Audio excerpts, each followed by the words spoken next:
generally what has happened after so-called, I shouldn't say collapse, but a certain kind of decline that has taken place in the world today of all left thinking, politics as well as theoretical thinking. Yes.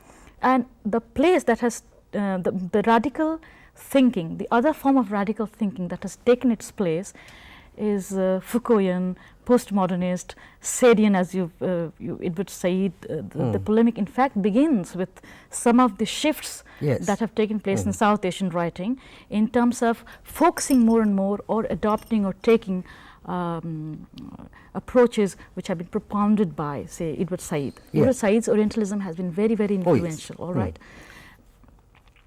What is the problem with that framework?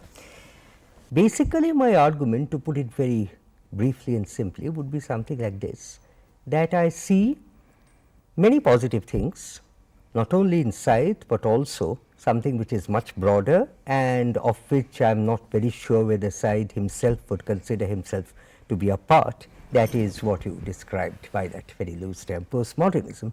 There are, I think, many positive aspects of that, to which I will return.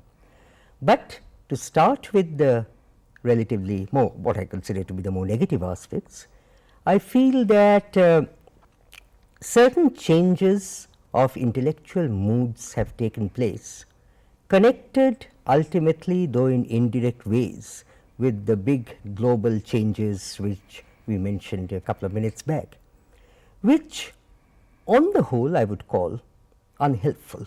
I am not using a term like retrogressive, but unhelpful, both intellectually and politically.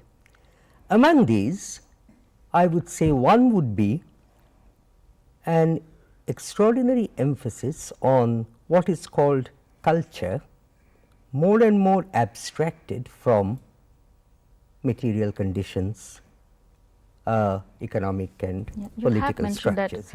You don't like their ignoring the contradictions which exist within the structure of society. Exactly, but also ignoring, avoiding or moving away from even detailed discussions of such structures, operating rather with very, as you said, homogenized global categories.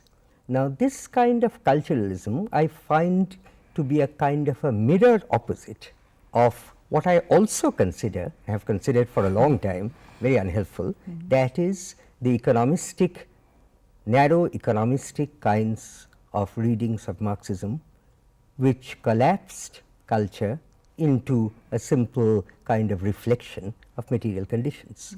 And repeatedly, I think in today's thinking, one is moving, one is beginning with a very legitimate kind of dissatisfaction with older patterns of thinking.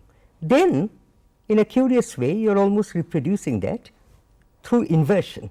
Now, inversion in a way does not change things, it just turns them upside down, but the problems remain.